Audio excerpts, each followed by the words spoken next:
There are some questions about medical stuff. We shy away from medical stuff just because it's so complex. Are there any list of just immediate right off the rip, like no-go sort of stuff?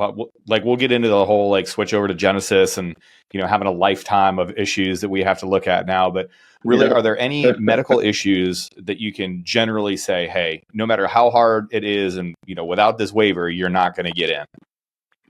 So right off the bat, I mean, asthma, ADD, ADHD, that's kind of the biggest thing.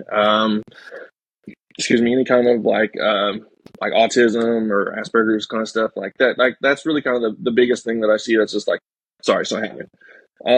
Now that's if you currently have it. Now, if you've had like childhood asthma, something from like a long or history or ADHD or when you were a child or whatever, but you're not prescribed it or any kind of medication or diagnosed with it currently, then that's something we can normally waiver and get you in the Air Force that way.